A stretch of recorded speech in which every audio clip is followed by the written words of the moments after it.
Welcome everybody. We're so excited you're joining us today for our CPA exam, our 2026 CPA exam game plan.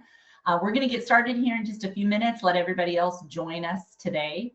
Hope everyone's doing well and you are all in for a treat today. Hello everybody and welcome, welcome. We're excited to talk about the new 2026 CPA exam and motivate you so you're going to start putting those hours in and accomplish your goal, which is to what? To pass the CPA exam. So hang on to your seats. Lots of exciting information to come. Yeah. Make sure you have your caffeine too. It doesn't hurt. Yes. That's always yours, Roger. Caffeine is your friend. Yeah. I do want to let everybody know too, if you have questions throughout the webinar, please feel free to type those. We have a whole team here in the background ready to answer your questions, and we'll definitely take some questions live, both Roger and myself, at the end of the presentation. All right, Roger, well, I'm not going to keep them waiting too much longer. If you're all right, I'm going to go ahead and get started officially. So again, welcome everybody today to your 2026 CPA exam game plan. It's my privilege to be here with you today. My name is Charlotte Roberts, and I am joined by your keynote, Roger Philipp, as we share a lot of great information as we turn into the new year, some of the new CPA exam updates, some old advice that's classic, it's been working for years, and then some news, especially for this new 2026 exam. A little background on UWorld. Thank you for joining us. I know when we do these webinars, we have a bunch of our existing students, so a bunch of our current students in the middle of the content studying. So thank you for joining us. And then a lot of future perspective students kind of kicking the tires a little bit, looking at UWorld CPA exam prep program. Overall at UWorld, we are a leader in education technology. We have over 20 years leading a wide variety of students and candidates through a number of high stakes exams. So you'll see there nursing, medical, pharmacy, legal, even our AP, SAT, ACT courses. Roger and I have the privilege of serving in our accounting and finance, specifically with CPA review. Throughout all of that, with all of these students, we have helped over 4 million pass their high stakes exam. Specifically with our CPA review prep program, you'll see here our goal is to ensure that you are not only exam ready, but the bigger picture that we're going to get you career ready as a CPA. You'll see here, and I'll share a little bit more towards the end after Roger presents, we're very excited about our proven 90% CPA exam pass rate in our course and product. Basically, as we outline it, and you'll see today, if you follow the plan that we give you, it is proven effective, and we're really proud of that high pass rate for our candidates. As mentioned, my name is Charlotte Roberts, your VP of e-learning, so I'll get us started today and close this out. But your real privilege is we've got here today Roger Philipp, CPA CGMA, a CPA lead instructor with UWorld Accounting. Roger started his career at Deloitte & Touche. He is the proud founder of Roger CPA Review and currently now serves as Chief Creative Officer and Lead CPA Instructor at UWorld. Roger is an award-winning educator named in the Accounting Today's Top 100 Most Influential in Public Accounting. He has over 30 years experience helping a wide variety of higher aspiring accountants pass the CPA exam through his dynamic, engaging instruction.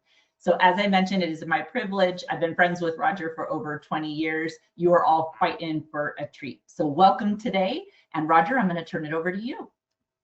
Thank you very much. I really appreciate it. As she said, my name is Roger Philipp. As she mentioned, I worked at Deloitte & Touche. I got my CPA certificate there. I worked in downtown Los Angeles. Then I left there. I started teaching CPA review, believe it or not, 37 plus years ago when I was 12, right? And our job is to take accounting and give it life, energy, passion, and help you accomplish your goal, which is to what?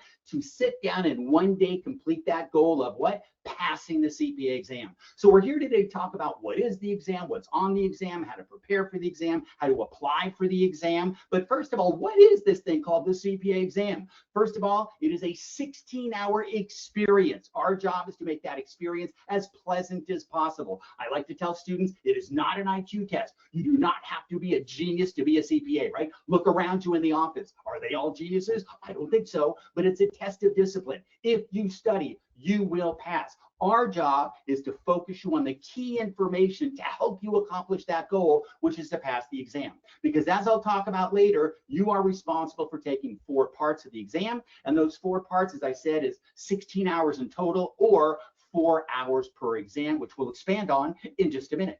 So as you start out and you ask yourself, what are we talking about today? And we're trying to talk about here how to get from point A to point CPA, because that's our goal, to become a CPA. So what we're going to be looking at a couple of things. First of all, meeting your state CPA requirements, which means what does it take to actually sit for the CPA exam? Then setting your CPA exam game plan, which means how do I get from step A, which is today, to step CPA, which is when I pass, I get my little diploma, I get to hang it on the wall and say, look, Mom, look, Dad, college wasn't a waste, right? I became a CPA. And then finally, some effective and efficient study habits that we can use in order to get through the exam. So a lot of times people like to ask me, hey, Raj, what does it take to sit for the CPA exam? Well, it's important to realize that each state's requirements are a little bit different. And that means what does it take to sit versus what does it take to get licensure. Now you'll see here, we're going to talk about your educational requirements, work experience, the application. Again, they're all a little bit different based on state by state by state. So I'm going to suggest you go to our website, UWorld.com, and what you'll see, that's with a U, and you'll see there we have a little a link to all of the different state board of accountancy, so you can get the specifics about your individual state. But in order to sit for the exam in general, you need to have a degree in hand, and every state's different. Like in California, you need 24 semester units in accounting and 24 semester units in business. I think New York, it's 33 or 36. So every state's a little bit different. That's what it takes to sit. So you need a degree with units in accounting and business. What does it take to get certified? Now here, we're having some new changes coming up, because currently what it was saying is you need to have a master's degree with 1 year of experience, or in some states just 150 semester units, for example. But what they're doing is they're changing that up now, and they're saying, you know what, let's go back to the old way. And this is the way it was when I was an itty bitty kitty. Right? So way back in my day, that I sound like your parents right now, back when I was young, what we had to do is I had to work at Deloitte for a minimum of not 1 year, but 2 years. So instead of a master's degree, you would have a bachelor's degree with 2 years of experience. Now, what I liked about that is it gave me an extra year of experience, plus I got paid while I was doing it. The other way to pass the exam and to get certified is to have a master's degree, which would be that extra 5th year, and then 1 year of experience. So in some of the states, they're starting that new old rule that I use, which says a bachelor's in 2 years. So some of the states are doing that pathway starting in 2026. Some states like California, I believe, are starting that in 2027. So you have to, again, look at that individually. And you'll see here on this map here, where what you'll see is that basically what it's saying is the ones in green are saying, hey, these are rules that are new pathways that are passed. These are things that we're going to be doing. Now, again, for example, California is green, but they're not going to start till 2027. Then the other states are still considering it or looking into it. So there's going to be kind of a transitional period. So kind of look at that to kind of see what's going on. But I want you to realize, again, is that every state is unique. So you need to look at that very importantly. But I encourage you to sit as soon as possible, because it's a highly academic exam. In other words, the longer you wait after you graduate from school, the more difficult it is. Because when you graduate from school, you're kind of used to, hey, is the internal control structure element A, control environment, B, risk assessment, C, control environment, D. So you're used to A, B, C, D. In the real world, in real life, at work, people don't come up and say, hey, Raj, I have a question. Is it A? Is it B? That doesn't happen. But that's how your brain is working while you're in school. That's how you're thinking about it. So again, I want you to realize that every state's different, but this is kind of an exciting thing. Now, one of the things I do like to say, because people are going to ask, well, should I do, if I have the option, should I stay and get the master's? That's always a great thing to do, because A, it's an additional education that shows people that you're really committed to the career. But I have a lot of students that, believe it or not, after many years, they go back into academia. So all of a sudden, I've already got a master's, let's say. I can maybe teach at a junior college, some other universities. And I have a lot of students that actually go back after working in public or private or government for years and getting a PhD. So you already have one of those years done. So again, it's kind of an individual choice. if you have the option to pick one or the other. But I want you to realize that those are some of the things that are changing, which also opens it up to inviting more people to want to become what? To become us, woohoo, CPAs.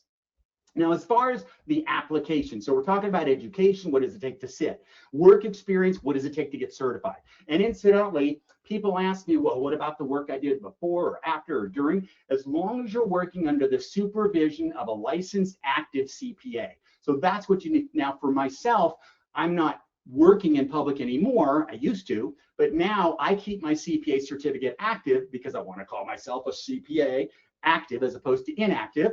And basically, I need 80 hours every 2 years of CPE with a minimum of 20 hours a year. So that's something that once you get your certificate, that you can kind of keep that up. But as I'm saying, it's one of the things that I think is important to realize, that you have that option as far as how to approach the work experience. And those are some of the things that have changed.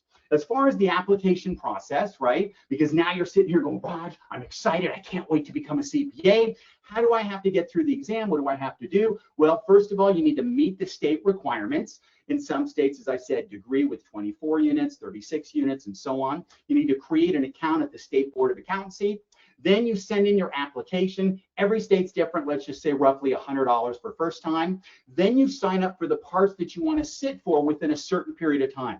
And there's a thing called an NTS, a notice to schedule. And that notice to schedule will tell you from NASBA which parts you can sit for within what window.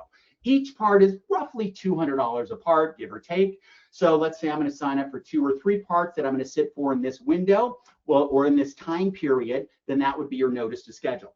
Every state's different. Some are 6 months. California, for example, is 9 months. What that means is whatever I pay for, I need to sit for within a 9-month window, or basically those 3 windows. Some states are even 12 months, which means, again, I'm paying for that. Now, when you sign up and you get this app and you get your notice to schedule, make sure your name is exactly the same as what it was on your whatever ID you're going to bring, your passport. Let's say you did something crazy. What'd you do? I fell in love and I got married. Oh, that's so beautiful, right? But I changed my name. But my license doesn't show it. Well, then you've got to make sure that all of your documentation that you're bringing exactly matches it. All right, so it's important to make sure. And my favorite word in Spanish, esposa. What's esposa? Spouse, right? The one I love. It also means handcuffs, because that's how you feel in marriage. Anyway, then you go and you take the exam at a testing center called Prometric. And Prometric is located all over the country, all over the world, right? I mean, you could go internationally and take the exam for certain states. Now, as far as Prometric, they give all kinds of tests. But basically, I always tell them, and I'll talk about this in class, but basically anything that can't happen will happen. So get up early the day of the exam, travel there, get there early, study in the car, and so on and so forth, or on public transportation, however you get there, and then be prepared. But realize they're giving exams for CPA exam, for truck driving, for MCATs. So all these different exams are given there, not just the CPA exam. Then after that, residency, citizenship, we'll worry about later. Ethics exam, that is to see how ethical you are. And basically, it's a take-home exam. You get this booklet, and you've got to score at least a 90% or above. And it deals with true, false questions, and it's basically like independence. Your spouse's brother-in-law's husband is the CEO of the company. Can you audit the company? So it gives you questions, that kind of stuff. But again, it's an exam. At work, someone may come up to you and go, hey, which ethics exam did you get? Watch out for them. They may not be ethical, right? They may be trying to cheat. So I always joke that the ethics exam is the one exam a lot of people like to cheat on. How ethical. Anyway, that's called the ethics exam. And then so on, participation in international exam programs and so on. But that's basically what we're talking about. But again, just to summarize, one of the big changes is going to be, how do I get certified? Is it a master's in 1 year, or is it a bachelor's and 2 years? So again, look at our site. We have a link there, and it talks about the different individual states. Now it's back to how to get to point A to point CPA. Set your CPA exam game plan. Now, what does having a game plan mean? It means, how am I going to get from today getting through the exam? Well, to do so, the first thing we need to know is, what is the exam content? How is the exam set up? The way the exam is, and let's start out, there are 6 parts. We have 3 core parts. Those are the main cards. And those 3 core parts are called financial accounting, regulation, and auditing, the 3 in the middle.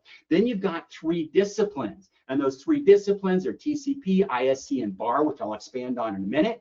Basically, you have to do all 3 of the core, and you pick one of the 3 of the disciplines. So that's kind of cool. Now, the firms, they've kind of given us feedback that they're okay with whichever discipline you want to do. In other words, whatever you're interested in. Am I interested in tax and financial? Am I interested in SOC, for example? SOC engagement, SOC 1, SOC 2, SOC 3. That would be more ISC. But basically, they're looking, you see here, reflected in new format and content, meets the needs of an evolving profession. And they keep changing the exam every so often to keep it current. They want to keep it up with what people are doing in the real world on a day-to-day basis. So that's why they've set it up. And it's all based on these things called blueprints. And the blueprints, they basically tell us what it is that's going to show up and what areas are going to show up. And I'll talk later about how they talk about Bloom's taxonomy of organizational objectives rather, but we'll expand on that in just a couple of minutes. But you'll see here the core and the discipline. Now, as far as the core and discipline, what are on each of those parts? You'll see here the 3 core. And again, I want to mention, you can go in any order you want. I could start with a core, I could start with a discipline, I could do all the core and then a discipline, I could do, and people are going to ask, which one should I do first? And guess what? We'll talk about that in a minute. But with the core, you have to do all 3 of them. This is kind of the reality of practice. What are we doing in the real world? Then with the discipline, you'll pick one, and again, that kind of meets the needs of the evolving profession, ever changing. So let's look at these. The first one here is auditing, and that's what I did at Deloitte. So my job is to go out to the company and pick up their financial statements. Whose statements are these? Management. And my job is to obtain sufficient, appropriate audit evidence in order to corroborate or substantiate what management is saying. So planning the audit, internal control, substantive testing, IT, SSARS, Statement of Standards for Accounting Review Services, audit reports, econ. Our job at the end is to give an opinion on the audit report. And again, I remember the audit report because I've been teaching it for so many years, but basically, in our opinion, the statements referred to Bachelors fairly in all material respects for financial business excellent for the ones when there was operations and conformity with U.S. GAAP. All right, I was single a long time, so I had time to memorize it. But the point is, we're giving an opinion on whether or not these statements are presented fairly in all material respects. So when auditing, we've got general principles, assessing risk, further procedures like substantive tests, internal controls, forming conclusions, drafting reports, SSARS, and so on. Then you've got FAR, and again, that's a core, you have to do it. Then you've got FAR, which is financial accounting and reporting.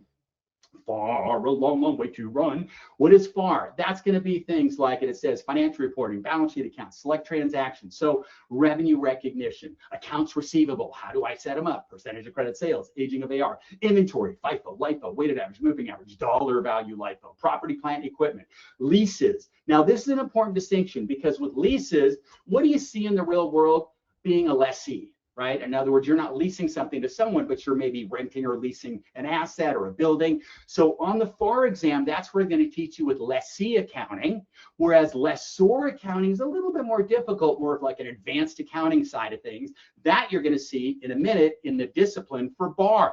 So that's kind of an example of the difference between FAR and BAR. But with financial accounting reporting, you might have bonds and pensions, deferred taxes, and a little bit of governmental accounting.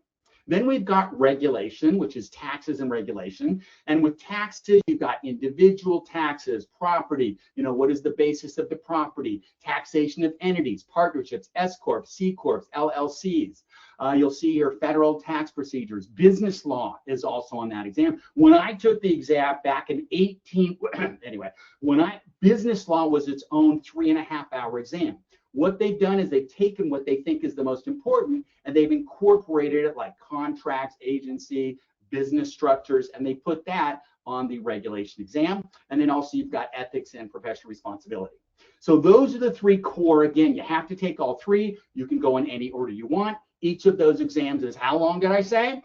4 horas, 4 hours long. Then you've got the disciplines. Now with the discipline, as I said, you can take any one of 3. What the 3 consist of is we've got ISC, which is Information Systems and Control. You can kind of think of IT. So we've got SOC 1, 2, 3, so SOC reporting. We've got IT risk management, cybersecurity, trust service criteria, TSCs. So that's ISC. And we kind of put it with auditing because a lot of times you're doing audit, you might do SOC type of audits and so on. But it doesn't have to go with that. The next one is BAR, Business Analysis and Reporting, or BAR. Now, as I said, think of this as like an advanced accounting class. So this is going to have stuff like in BAR, maybe more revenue recognition, as I mentioned, leases, but from the lessor standpoint. Our favorite area, consolidations, business combinations, derivatives, maybe some cost accounting, also state and local governments. Now, I remember when I was in school, governmental accounting was an elective, and I elected not to take it. All right. However, it is part of the exam. You'll see some in the FAR exam, but you'll see more of it in the BAR exam. So it's the kind of thing that even if you've never seen it before, that's where we come in. Our job is to teach you what you need to know to accomplish the goal. Because I remember how most of us go through college. We go, this quarter, this semester is going to be different. I'm not going to fall behind, right? Your first day. And you go to class and you get your syllabus, and then you go to the bookstore, you buy your accounting books, right? Your most expensive, I'm sitting around, my most expensive accounting books and so on. So I buy those books and I go, I'm not going to fall behind. I'm going to go home and I'm going to study. I'm going to study. Hey, Roger, toga party. Okay. And I go off and party. And it's the night before the midterm. And you cram, sticking information in your head, hoping it doesn't come out the other side. You go in and take the exam, walk out the door and go, I'll never need that again. Guess what? This CPA exam is the comprehensive final you've never seen in school. So that's why if there's stuff you've seen and don't remember, that's okay. If there's stuff you've never seen, I've never seen governmental accounting, I got enough through the review course, which is what I needed to do to accomplish my goal, which was to pass the exam. So that's what I want you to realize. So, don't worry about if you don't remember stuff. We're going to help you get through it. Then we have TCP, which is tax compliance and planning.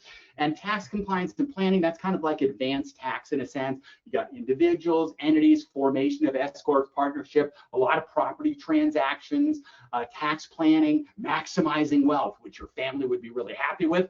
Speaking of family, there's something on this exam called, we used to have estates and trusts, but also gift tax. Now with gift tax, your parents, and you may not know this, but they can legally give, and let's just say 19 or 20,000 a year, every year, to as many people as they want, and there's no tax consequence to the giver or the receiver. So you can say, hey, mom and dad, great news. I learned that every year, because you guys have so much money, you can kind of hand it off to me a little bit at a time. You can give me 20K a year and put it in a trust if you don't trust me, or give it to me today. And so that's something that's on the exam that we will, or you could be like Oprah. Here's 20 and here's 20. Everybody's aware. Look under your seat. There's a car. So anyway, those are just some of the things. But again, what I want to emphasize, you have to take the 3 core and pass them eventually, and one of the 3 disciplines. As I said, you can go in any order you want. Now, people have asked, if I take a discipline and pass it, can I take another one? No, you can only take it, and once you pass it, you're done. If I start with a discipline and don't like it, can I switch it? Yes, you could switch to another discipline. So that's kind of the order, or at least that's the way that the exam itself is made up. Now, a lot of times people are going to ask, hey, what is the breakdown of each exam? What does it look like? Now, you'll see here, you'll go down the list. We have audit, FAR, reg. Those are the core exams. And notice on the far right, it says score weighting in green. Multiple choice, your score 50%. And TBS stands for task-based simulations, which are detailed problems. Those are also 50%. Then we've got the disciplines, BAR, ISC, and TCP. Notice also that BAR and TCP, which is like financial advanced, and TCP like advanced tax, those are also 50-50 score, which is multiple choice and task-based simulations. Then you've got ISC. That one is different. It's 60-40. So what I want you to kind of see here is that with the exams, they're all a little bit different how they're set up. Let's look at the blue columns. You'll see TESTLET 1, TESTLET 2, TESTLET 3, 4, and 5. Now, TESTLET 1 and 2 are multiple choice questions. So for example, audit has 78 multiple choice, FAR has 50, reg has 72, BAR has 50, and so on. Also, you'll see task-based TESTLETs, rather 3, 4, and 5 are TBS. Now with those, you'll notice for audit, you have 2 in the first testlet, then you have 3 in the fourth testlet, and then you have 2 more in the fifth testlet.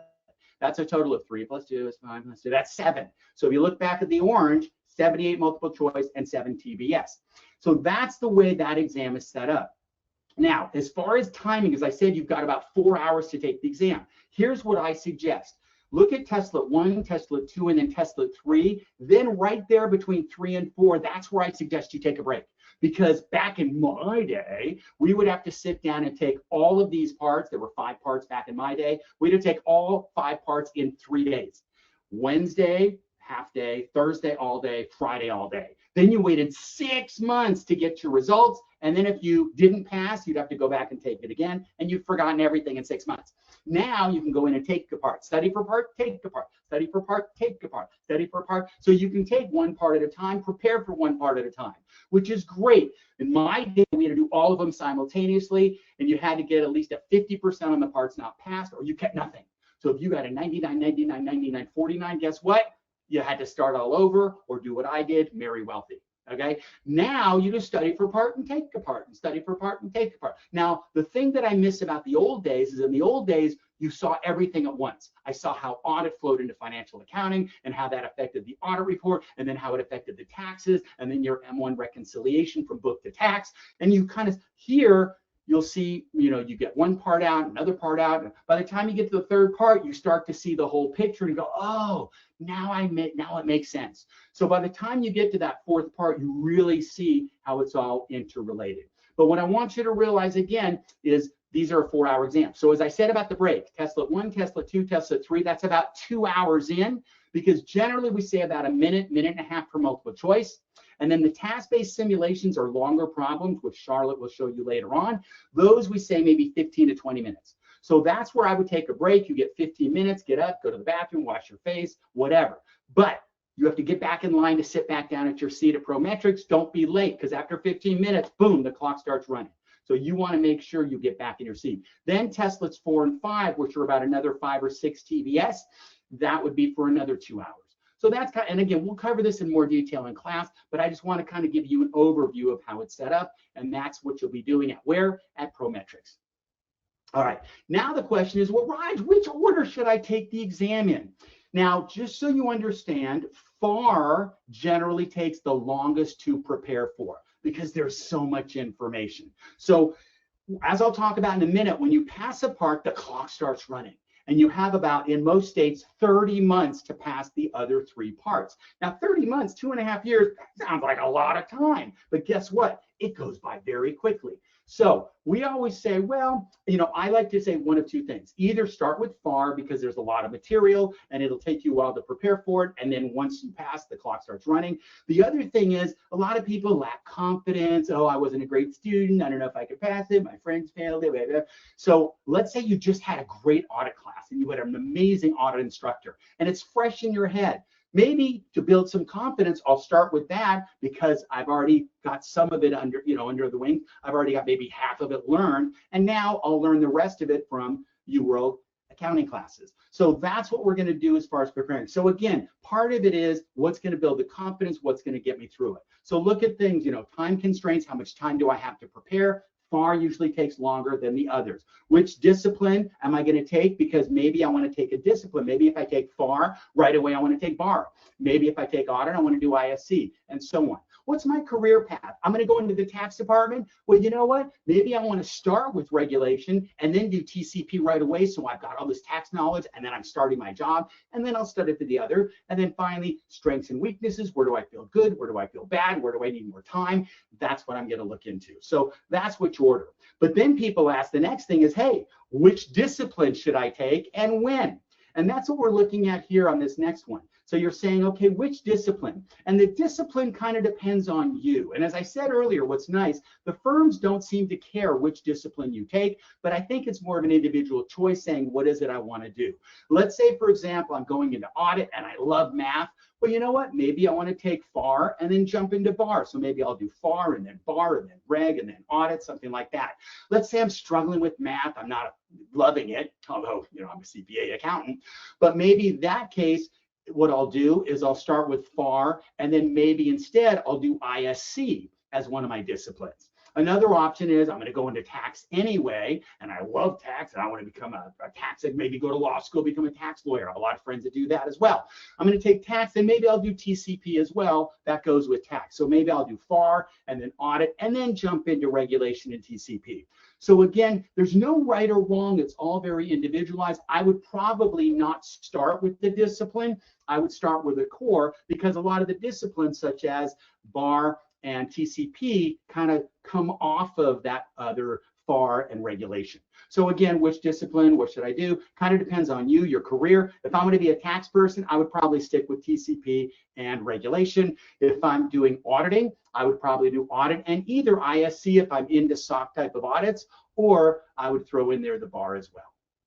Now, we've all heard about this big, beautiful bill, OBBBA, One Big Beautiful Bill Act, right? Well, people are asking, when is this thing going to hit? Well, what we've been told is on the regulation and TCP exams, that's where the OBBBA, OBBBA is going to hit. And it's not going to hit the CPA exam until July 1st of 2026. Now, what does that mean? It means if you're studying for the exam today, don't worry about it, right? You got time. I'm going to study the materials you have in hand, the materials on the website, all the lectures, those are current. Those are exactly what you need to know to get you through the exam for currently. If I'm going to take the exam in July, then probably in about 3 months heading into the next year, that's when we would have the materials that you would need for the One Big Beautiful Act. Now, as far as the One Big Beautiful Bill Act, it's going to include things that who knows, it's always changing, but things like, itemized deduction limits. Maybe it's going from $10,000 to $40,000. Woohoo, right? We've got qualified tips, as we've heard. You're not going to be taxed on overtime. 100% bonus depreciation. I've heard talk lately about gambling winnings. Maybe those won't be. Charitable contribution limits if you itemize, like they'll only give you a certain percentage. You take 0.5% off the top if you're a big, of your AGI. So all of these things are kind of changing, but all of these are things that, again, there's usually about a 6-month lag between a rule changes, becomes implemented, and when it's capable or probable of hitting the CPA exam. So what I want to emphasize for you is whatever you're studying, whatever materials you have that you get from us, that's what you need to know for your current exam. Now, as I've talked about, we're studying, we're putting in the hours and all of that. What does it take to pass the CPA exam? Hey, 75 and above, woohoo, I'm a CPA. Look at that. Yes, I did it, right? Guess what? 74 and below, I came this close to being a CPA. Darn. You know what? I'll have to study again. Now, 75, if you went to college and got straight 75s on every exam, what does that feel like? That feels like a C, right? Well, that's what C in CPA stands for, average, right? As I said jokingly earlier, you don't have to be a genius to be a CPA. You just need a little bit about a lot of information, because this exam is like a lake that's a mile wide but an inch deep. But your brain in a minute, as I said, a minute and a quarter, has to go from leases, pensions, bonds, deferred taxes, contingent liabilities, receivables. And so you've got to be able to jump. And the only way to do that is the repetition, which is putting in the hours, using our materials. And that's what Charlotte's going to talk about a little bit later, but it's 75 to pass. Again, not an IQ test, a test of discipline. Now, as far as I pass a part, how long do I keep it? It used to be in my day, you kept it for 18 months. Now you've got at least 30 months. Some states are 36. So you'll see here all the states in green. That means that once I pass a part, then the clock starts running. I've got about 30 months to pass the other 3 parts. That's plenty of time, but I want you to realize those 2.5 years go by quickly. So don't just sit back and go, hey, I'm going to pat myself on the back. I've done good. No, you've got to take a couple of days off, a couple of weeks off, reward yourself, and then jump back in and set up the goal of accomplishing the next one, especially if you have that 9-month or 12-month notice to schedule and you've already paid for the part. You want to make sure that you sit for it as well. Now, again, it's important to make sure that you stay with it. And again, on our website, we have a link to all of the different states, but generally figure about 30 months to pass the rest. Now, as far as testing windows, when you look at the testing windows, it talks about when can I sit for the exam. So I put in the hours, I've scheduled and so on. When can I sit? With the core sections, that's FAR, Reg, and Audit. You'll notice here it's continuous testing. And that means I can test in January from the 2nd or 3rd up until the 23rd, and then I'll get the results by February 10th. And I go, woohoo, I got a 78, I passed the exam. And the good news is most of you just want to become part of the 300 club, which is what? 75, 75, 75, 75, 300, I passed. On your CPA certificate, I have mine on the wall. It doesn't say my score. It just says you are or you aren't, right? You're pregnant. I am or I'm not. I'm not just a little bit. So same thing here. I'm either a CPA or I'm not. And that's what's happening with the score release. So you'll see that continuous testing with the core. The disciplines, those are a little bit different. Those are only the first month of every quarter. So what that means is January, you can take any of the disciplines, April, July, but this is important. Some people say, I want to get it done by the end of the year, but it's the first quarter, October 1 through 31st. So after Halloween, go party. But up until Halloween, you need to study if you're going to take that during that window. Going back to our goals, which is A to CPA, what's the next thing in my list, which is what? I've got to go through and I've got to make sure that I establish effective and efficient study habits. So in order to do that, one of the things that you'll see here, build a support system. What does that mean? It means your family, your friends, your loved ones, the relationship you're currently in. Build that and say, look, my goal is to get through this exam, and I might break down every so often in the next 9 months. Just know that and be there for me. Then clear your calendar of distractions. In other words, tell all those people, I love you, and I'll see you in 9 months. Now, if that special person in your life is still there in 9 months, that's great. And if they're not, hey, you'll find someone better. So the point is, clear your calendar distractions. They may be a distraction. They've done studies and they said if you start studying at the same time every day, guess what? It takes less time to get into the study. So what does that mean? Set up a schedule. You come home from work, you come home from school, you start studying at the same time. So I'm going to study at 8 o'clock at night, 8 to 12 or 8 to 11. Well, the first day it takes till 9, then it takes till 8:30, then it takes till 8:50, and then all of a sudden by 8:05, I'm running well. So you want to do that. I remember I would study after school, I'd study on the weekends, things like that. Customize your UWorld study planner, which we'll talk about in a minute, but it's amazing. You set up when your exam is, and it'll tell you how many days a week and what time you need to study. Then schedule your exams early. And then finally, scheduling advising sessions. Now, what does that mean? We are here to help. If you need us to be supportive, you want us to lean on us and so on, you need direction, you need advice. We've been doing this. I've been doing this for 30 plus years. Many of our people have done the same. We know how to help you accomplish your goal, which is passing the exam. We've helped millions of people at UWorld pass high stakes exams. We can get you through this exam as well. Now, UWorld is a smart way to achieve your goal. Why is that? What are some of the benefits, which Charlotte's going to talk about? First of all, we keep you focused, motivated, disciplined. We're going to get you through it. Our style of presentation, high energy, active learning. Our materials have everything you need. The solutions are amazing. They spent, when Wiley, Roger CPA Review, Peter Alinto, we all joined UWorld. They took my materials. They spent millions of dollars rewriting all the solutions. They are amazing. We have SmartPath, which is predictive technology, which keep track of your questions, where you got them right, where you got them wrong, where you're strong, where you're weak, mock exams, mock sims, and as she'll mention, the highest pass rate in the industry of 90%. So listen to what Shar has to say, but it's important to realize that we will give you everything you need to pass the exam. Your job coming with the right mindset. And I like to finish by letting people know I'm so proud of being a CPA that when I die, on my tombstone, I'm going to write, "Here lies Roger, CPA."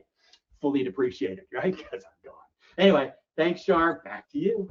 Yeah, thank you, Roger, for that update on the CPA exam overall. So for those of you that are joining us, not a lot has changed, really.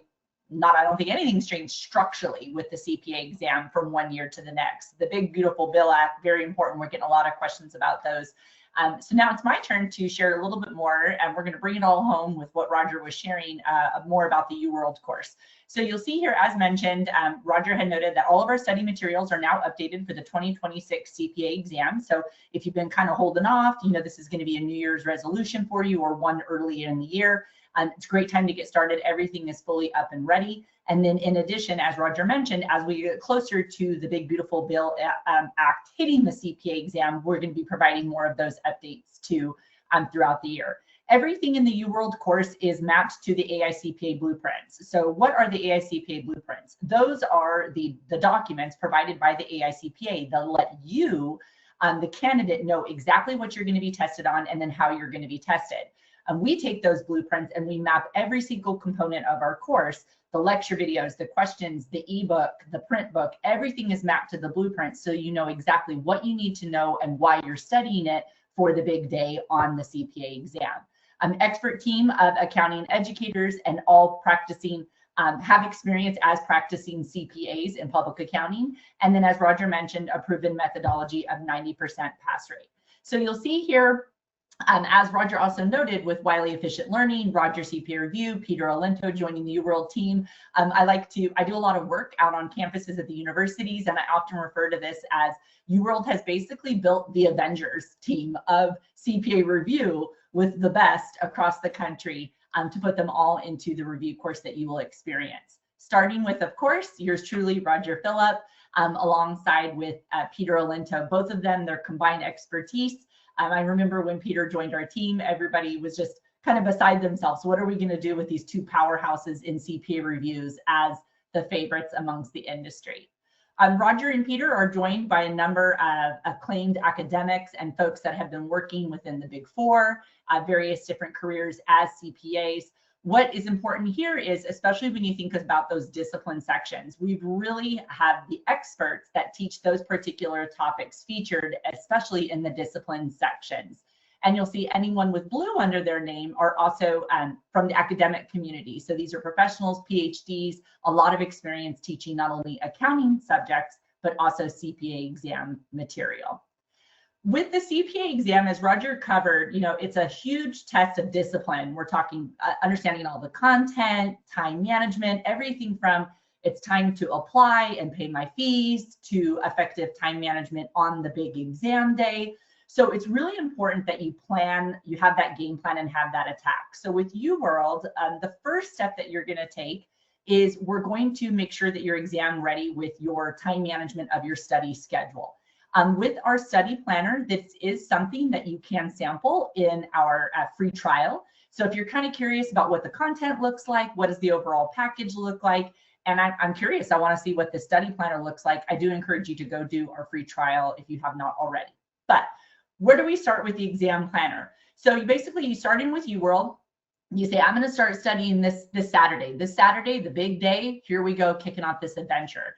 And then the UWorld study planner will ask you what can you give me here, right? Because you're committing to you. So this is you committing to your future plans. What does that look like? Well, I can give you 2 hours on, this one says I got 5 hours on Monday. I can do 2 hours on Tuesday and so on. And you basically plug in what that time commitment could be.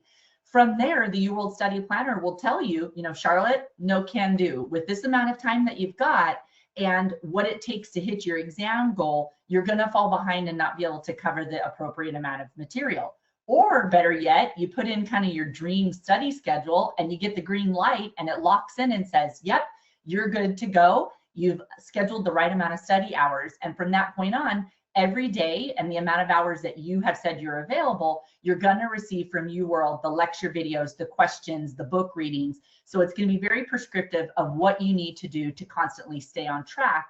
But again, all adapted to your lifestyle, whether it be work, school, and your personal life to make sure you stay on track with your studies. As mentioned here, the UWorld course, this is a great example of that blueprint mapping. So you'll see here, for example, this is from our textbook. And so on the left side, you'll see the representative task is to determine attribute structures, format, and sources of data needed to prepare financial statement analysis. So that is what the CPA exam, the AICPA, is telling me I'm going to be doing on the CPA exam. It also is telling me it's an application level concept. So an application level, which we teach you in the course, means that could be tested as a multiple choice question or a task-based simulation. So from there on, in this particular area, every lecture video, every question, and the book is constantly going to remind you and point back to, we've got you covered on this blueprint area, and this is why you're learning everything you're learning from this point on.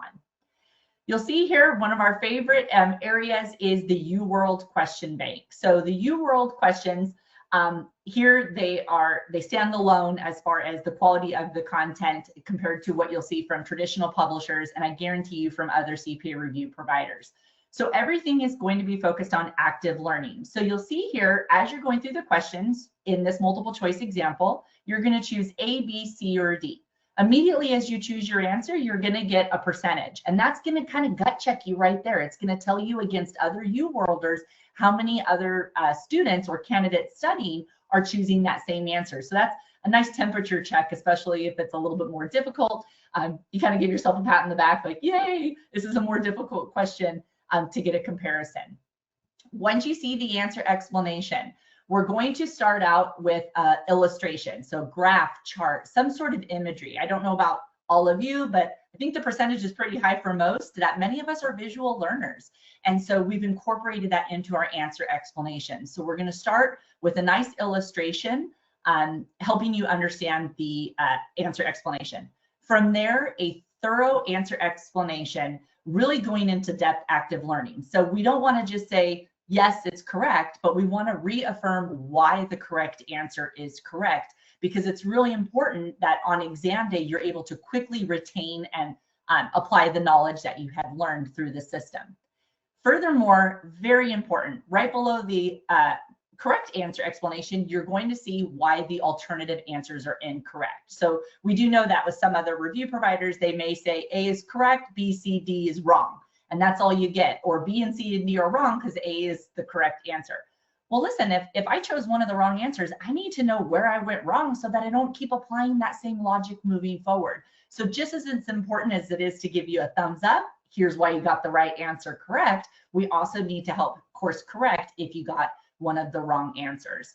And then you'll see at the bottom for every UWorld answer explanation, a key takeaway, a nice summary of the answer explanation, and then of course a blueprint reference to the course and a link to the lecture videos. So the reason why that's so important is maybe your approach is going to be, you know what, I'm going to watch one of Roger's lectures and then I'm going to practice a set of the questions. That's a great approach to studying. But maybe you want to go the other way around. Maybe you say, you know what, I just got done with this course in school. I want to jump right into the questions and see where I'm at. You start working through the questions, they get a little bumpy, you're having a little more difficulty. Every single question is linked to the video. You can immediately pause, link right there, go watch that lecture video of Roger, Peter, or any one of our instructors going over that particular concept. Now, Roger touched on that 50%, remember 50% of your score comes from multiple choice, 50% from task-based sims, except which section? ISC, 60-40. TBS are a really big deal on the CPA exam, especially since the new evolution. We get a lot of feedback from candidates that, hey, the task-based simulations, those are rough, right? Because they're more reflective of the real world versus A, B, C, or D. So we have invested over the last about year and a half on some new resources specific for our task-based simulations to help our candidates out. The first, in-study resources. So these are going to be more generic videos. So if you have a task-based simulation that is a document review simulation, no matter what it's asking you, here is the strategy on how you would handle a task-based simulation that looks like that. But then more importantly, you'll see we now have some task-based simulation mastery videos in the answer explanations. So what this means is you're working through a TBS, you're working through it, you're doing your answer explanations. Once you hit that you're ready to see the answer, you get a pop-up video, and that features short video, maybe 10 minutes or less. One of our instructors, in this example, Dr. Megan Burke, actually from start to finish going over this specific strategy for this specific task-based simulation, start to finish, to really ensure that you know exactly what you're doing, what to be reading, and how to strategically attack it. So very excited about those TBS mastery videos now in the course to meet those needs for TBSs. Live CPA bootcamps, if you're in our Elite Unlimited course, we'd love for you to join us for our live bootcamps throughout the year. These are hosted usually about 2-hour sessions. This is a great live component. Come learn from our lecturers, talking about specific topics that you would be encountering. These are always happening within all sections of the CPA exam. You'll see here, Roger mentioned SmartPath. So how do I know if I'm exam ready? Well, with UWorld, we have, it's our proprietary here, it's our SmartPath predictive technology. So SmartPath is a data-driven resource to ensure that you are ready to sit for the CPA exam. So what SmartPath measures is for every chapter as you study, we're looking for 2 data points or benchmarks: the number of questions you've studied and the score that you are getting as you're going through those questions. Both are important. You could do a whole lot of questions and not really be understanding the material very well, so your score is low. So you think, well, I did hundreds and hundreds and hundreds and thousands of questions, I must be ready for the exam. Well, yeah, you're right. You have done a lot of volume, but we want to see your score improve. Or the other way around, I'm trying to move through this a little quickly here. I'm going to do a couple quick quizzes. Yeah, I'm getting 100%. Well, you're getting 100% out of 10 questions, right? So we need to make sure that your scores hit both. You do the right amount of questions, you hit the right scores. SmartPath is going to encourage you to move on. What's most important about SmartPath is that the scores that are provided as your targets are driven from all of the UWorlders that have come before you that have successfully passed the new exam. So this data is based on the new 2024 exam that launched last January. You'll see here, in addition, we also include mock exams and exam sends. So two types. One, I want to practice the 4-hour exam as much as I want. And then the other is going to be mock exams where these are going to be brand new questions you have never seen before, where we're going to mock out the 4-hour exam. You're going to have your testlets, your MCQs, your TBSs. But again, these are going to be fresh batch questions you've never seen before, really to help predict that score on the areas that you need to potentially revisit before you get into exam day. So you'll see here, I mentioned our 90% pass rate, and now I get to explain a little more that you've seen SmartPath. So you'll see here, students and candidates in UWorld, we achieved that 90% pass rate by doing at least 75% of the topic areas in your SmartPath. You complete at least 75% of the QBank, create a minimum and do a minimum of 100 short practice quizzes, which again, we assign you out in that study planner, and then you study for at least 60 days. Again, this is not something that you pick up off the shelf and I'm going to sit for the CPA exam in 5 days, right? So we want to make sure that you've appropriated the amount of time. So you'll see there a great story with Kayla where she passed all 4 parts the first time. We love sharing these celebrations with all of our candidates as they pass all 4 parts within the CPA exam. So last here is a thank you for joining us today. If you are not currently a UWorld student in our course, as we're helping you journey through passing the CPA exam, I definitely welcome and encourage you. I'm excited to share a discount with you today as a thank you for joining Roger and myself. You'll see there's a code provided where you are able to enroll in the Elite Unlimited course for $20.99, so just a little bit around $2,000. The Elite Unlimited course is the premium course. It's going to include everything you need. So all 4 your print books, your ebooks, SmartPath, the mock exams, the live events, all the lectures, everything that you need, and it is unlimited access. So we don't have to worry about that stress of that 30-month or 36-month time window really getting in your way. It includes everything you need with that unlimited access. So definitely be sure to write down that code. We'd love to help you get started on that journey. My last point before we get into a little Q&A is I encourage you to sign up for some of our future webinars. So today's webinar was 2026, all about the CPA exam with Roger. Future webinar series are featuring Peter Olinto. The next one up is Peter is going to be teaching on bonds, right? So we're going to get into some FAR topics on January 27th. So if you're kind of curious about getting into some of the literal material, encourage you to sign up for one of our future webinars within the FAR lecture series. And it makes a great date too. You know, invite someone over. Hey, let's make some popcorn and watch Pete. Hey. Yeah, teach bonds. Really the highlight of the day. There you go. There you go. Very good. So with that, I do want to be able to address a couple questions with our time here today.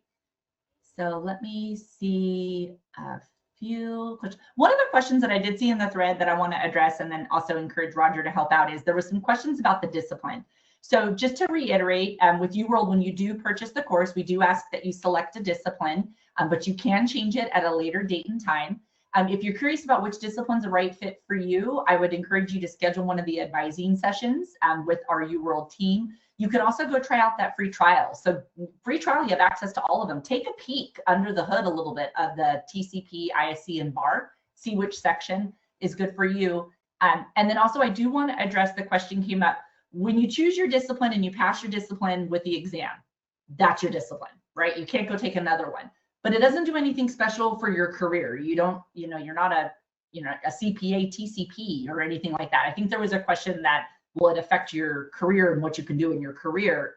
No, what the biggest game changer is going to be that you pass the CPA exam. That's going to be the biggest game changer for your career. So I guess, Roger, if someone was still trying to kind of figure out between the disciplines, do you have any other advice there on how they might find the right fit? Yeah, I mean, I think part of it is where you think you're going to be going in your career. You know, if I'm going to be a tax expert, then I probably want to stick with TCP.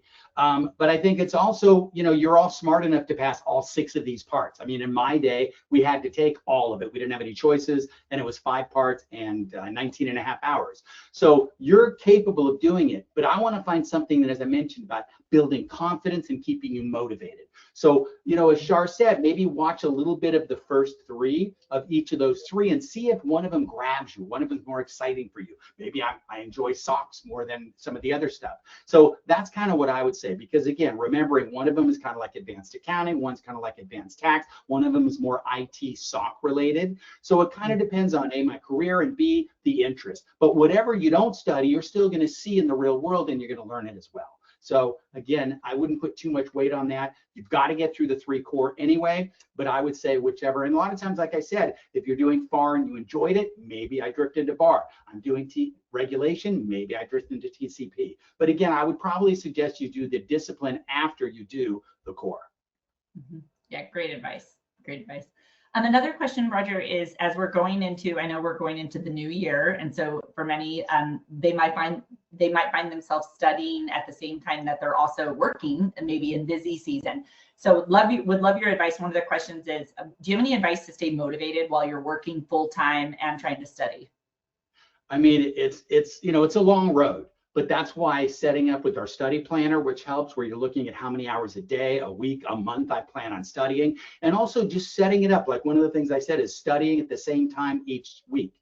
That's important because you get that routine, and it's tough. You're working, you get home. You know, what I used to do when I was working too is I would get up before work and study. So I would get up while I'm fresh, and I would study from 4 to 6 in the morning, and then shower, get ready, go to work. Because by the end of the day, I was tired. And then if I was doing an audit at Deloitte, don't tell anyone I got tired, I'd go take a nap in the restroom for a minute. But don't let anyone know. But the point is, you need to set up a reasonable study schedule. You need to stick to it, right? Make this a goal, right? We all have goals in life. This is one of your goals. And as you saw from that picture, that lady made it her goal and her family's so proud of her. And you need to do that as well. Someone also asked, what if I get a 72, 73? What do I do? What should I, you know, shake it, as Taylor Swift says, shake it off. Then go back and study that part again. Because if I gave you that exam the very first day before you studied, you'd probably get a 20. So if you got a 70, that means you learned a lot, but you just need a little bit more, right? Maybe you missed 2 or 3 multiple choice too many.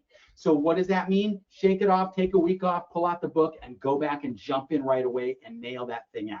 Because again, we've got the multiple choice, we've got the task-based simulations, which is like a longer problem, and we do plenty of them together in lectures, we do them plenty of them in your practice, but that's what's going to get you through the exam. You'll also get a score release report, which kind of shows you where you were good, where you were strong, and where you were weak. And one of the great things about our study schedule, about going through with our SmartPath, is that a lot of us tend to keep studying the stuff we're comfortable with. Oh, accounts receivable, I enjoy it, let's do more. No, you got your 75 or 80%. Now move on to derivatives or something else where you're trying to avoid it. No, that's what you need to hit. So again, don't be discouraged. I think the average person takes 5 or 6 times to pass the exam. You can do it. Make it a priority.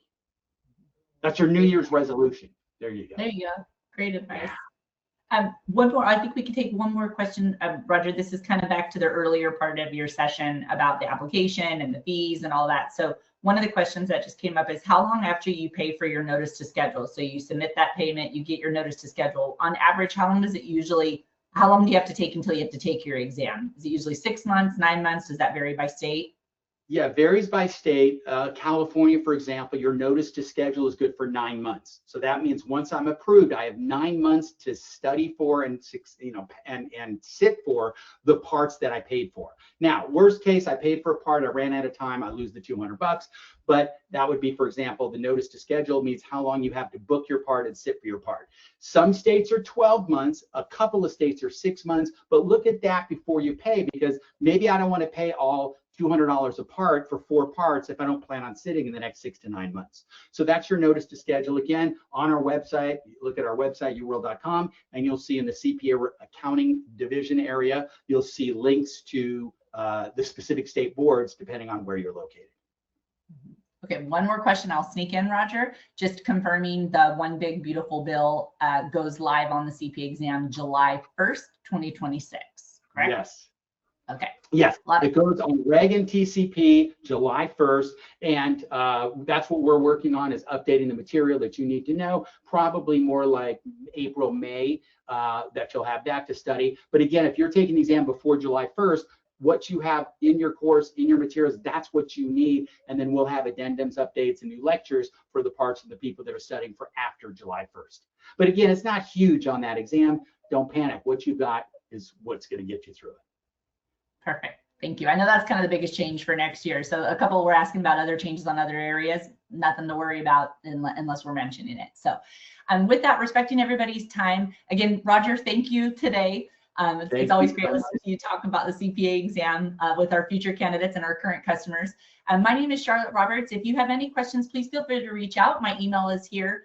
Also opportunities, you can enroll now within that discount. And then if you are also at a university, looking for a partnership, a way to study for the CPA exam with a cohort of students, or you're at a firm that we currently do not already partner with for courses and discounts, I do encourage you to scan that QR code to explore further opportunities to partner with UWorld to help lead either your professionals or your students to success on the CPA exam. So with that, thank you. I was going to say also, if you work at a firm and you want us to set up a firm deal with you, please feel free to reach out to Charlotte as well. Yeah. Or a university. We're more than happy to work with you either way. Sorry about that. Yeah, that's a great point, Roger. So thank you very much, everybody, for joining us today. It's been a privilege, and we look forward to seeing you in the UWorld course and passing all 4 parts of the CPA exam. Thank you, everyone. Bye. Study hard. Bye.